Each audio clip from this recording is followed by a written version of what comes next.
nirereklamo nyo yung inyong security agency dahil nga puro cash advance, at the same time, tinutubuan pa.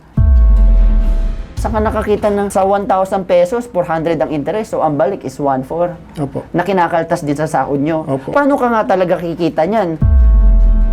Diba, delay na nga yung sahod, uutangin mo yung sahod mo, may interest na, ikakaltas pa.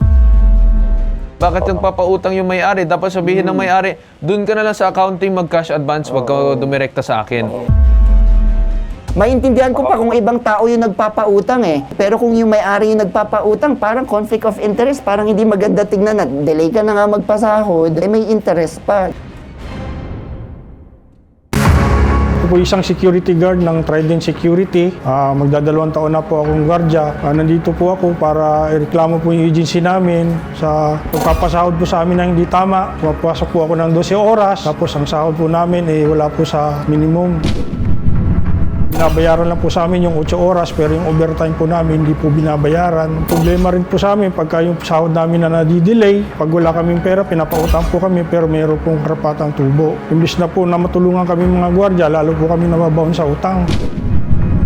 Kakarampot na lang po yung sahod ko, kaya nababaon po ako sa utang. Katulad po nito, nangungupahan tayo, nagbabayad ng printed at saka tubig. Nahihirapan po yung misis ko at saka ako, paano namin babudgetin yung pang-araw-araw namin. Night differential security guard, take it.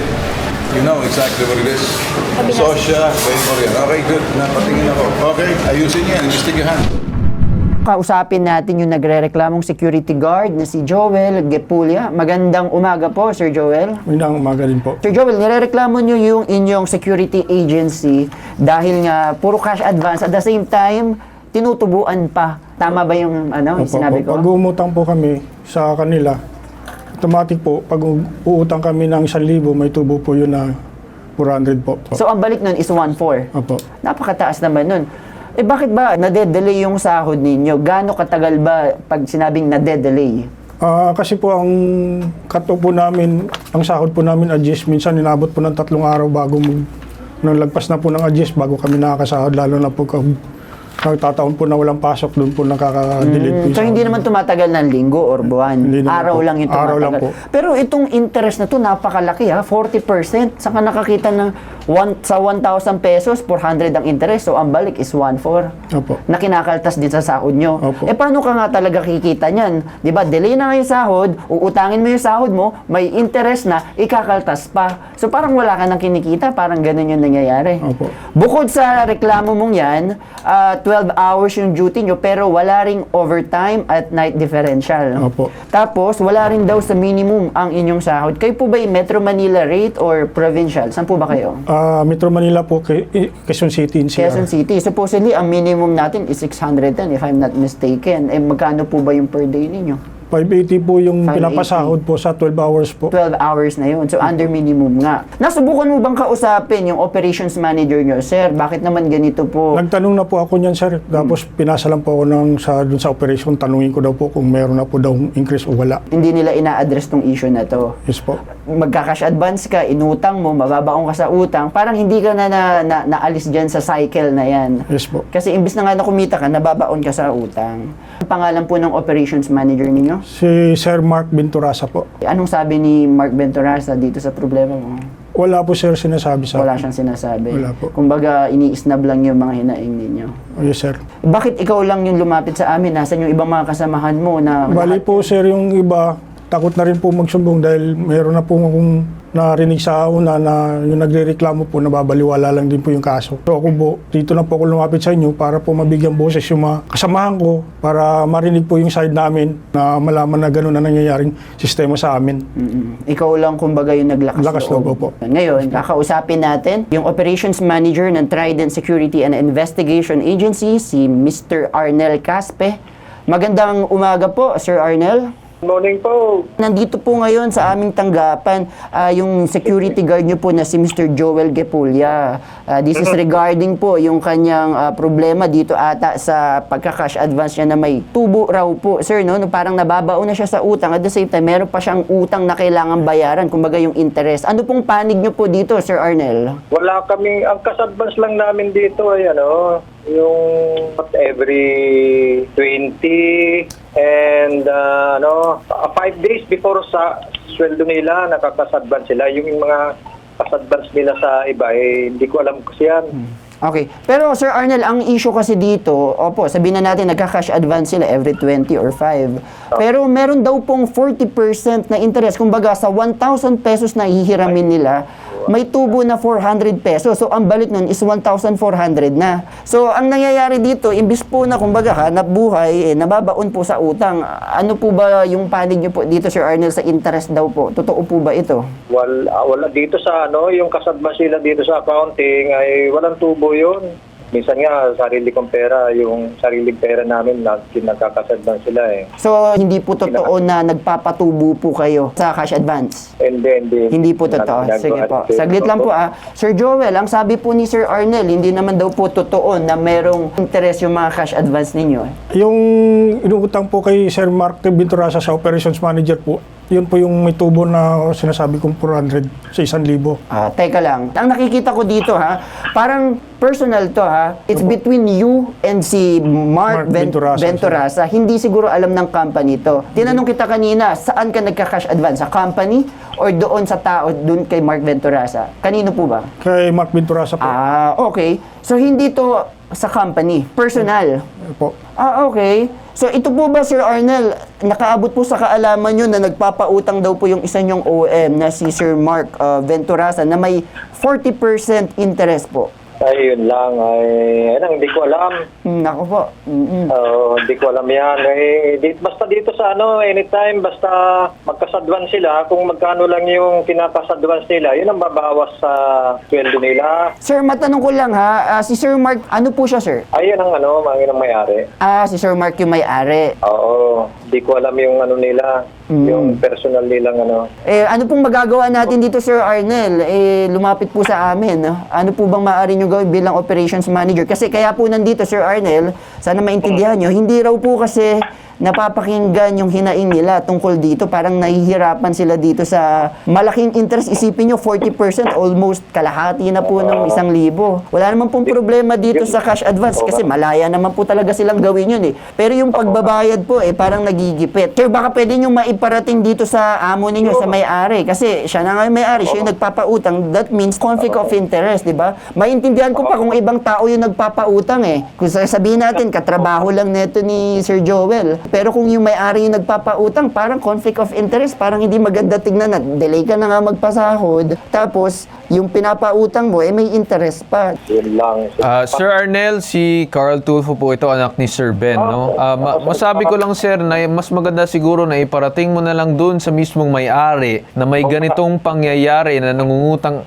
Malamang siguro, alam naman niya yung nangyayaring pangungutang sa kanya, pero more of yung late na pasahod. Bakit kasi nangungutang itong mga tao? Dahil siguro may mga kakulangan sa pagbayad or whatever it is, kaya umaabot sa ganun na punto. Mas maganda siguro na kausapin mo yung may-ari kung ano man, yung kagaya ng sabi ng co-host ko kanina, kung pwede kayo yung mamagitan, pag-usapan para magawa ng solusyon kung ano man yung hinaing na mga gwardya ninyo. Oo, wala problema. Sige pa. Tapos natin mag-usap, parating ko kagad.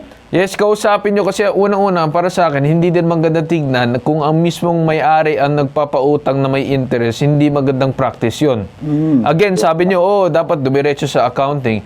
Pero at the end of the day, yung may-ari pa rin yung nagde-decide Diba? So, ang ibig ko lang sabihin is sana naman matigil na yung ganyan na practice kasi mamaya-maya matatawagan din namin yung SOSHA tsaka yung DOLE regarding this case kasi hindi magandang practice yan. I don't really care kung talagang personal yung usapan nila. May-ari tsaka taon Bakit nagpapautang yung may-ari? Dapat sabihin ng may-ari, dun ka na lang sa accounting mag-cash advance, wag ka dumirekta sa akin. Pero wag ka mag-alala kasi alam ko na yung issue mo. Okay? Sir Arnel? Sige, hindi ko lang talaga alam yan. Pero paparating ko. Siguro doon may parating mo kasi hindi biro yung ganitong case, okay? Sir Arnel, nandiyan pa kayo? Apo. Sige, makinig muna kayo kasi kakakusapan din namin yung SOSHA pala. Okay, so on the line is Police Major Sofia Marie Tamakay. On the line, Chief Special Concerns EMD SOSHA ng PNP Camp Crame. Magandang umaga po sa iyo, Police Major Sofia. Good morning, sir. Magandang umaga po sa inyong mga nakapakinig at sa lahat. Ma'am Sofia, si Carl Tulfo po ito. Kasama ko ngayon si Bitag Dean. Naka-live tayo sa CLTV 36 and sa IBC TV 13. Ma'am, meron pong lumapit sa amin na isang security guard. Nirereklamo ang sweldo. And meron pang practice yung pagka-cash advance na may tubo. Na sa mismong may-ari ang nagpapautang. Yung concern lang namin, ma'am, is siguro, I do understand siguro when it comes to sahod na concern, yung DOLE, yung may hawak niyan. Pero pinaparating lang namin, ma'am, yung mga issues regarding this agency kasi mukhang may hindi magandang practice, especially yung cash advance na may tubo, which is yung, again, mismong may-ari ang nagpapautang. Ma'am, anong pwede natin magawa dito? Siguro mapasilip or anything? Anong magagawa ng inyong tanggapan? Yes, sir. Being an administrative office, a regulatory office po ang ating SOSHA, pumunta po lang ako dito sa aming opisina para mag-file ng formal complaint. And that would be our authority po para magkaroon kami ng administrative inspection.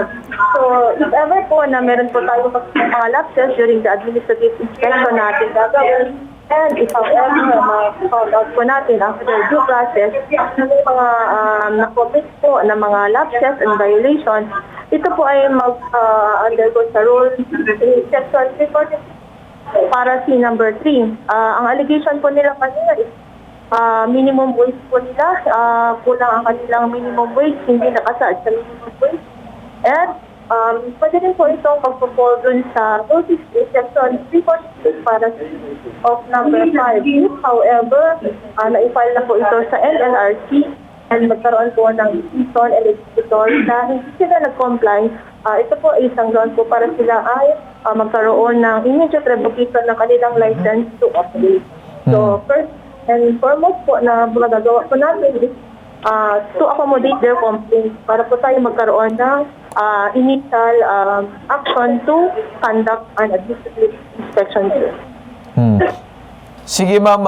Ma'am Sofia, asahan namin na lang yung tulong ng inyong tanggapan dito sa case ni Sir Joel. Okay, ma'am? And po, sir, we are open po dito sa aming opisina. Antayin po namin sila, sir. Okay, maraming salamat, Police Major Sofia ng SOSHA. Magandang umaga po muli. Magandang umaga po. Okay, more or less okay ka na ba doon sa napag-usapan? So pumunta ka na lang doon sa tanggapan ng SOSHA and makikibalita kami as well kung ano yung magiging developments. Yes, sir. At saka ipapalap ko rin po, sir, yung mga underpaid na... Well, that's a concern also as well ng mga labor and Yes, sir. employment. But then again, at least nakausap na natin yung operations manager ng mismong agency at nagbigay naman ako ng mensahe na dapat sabihin doon sa mismong may-ari. Yes, sir. Okay?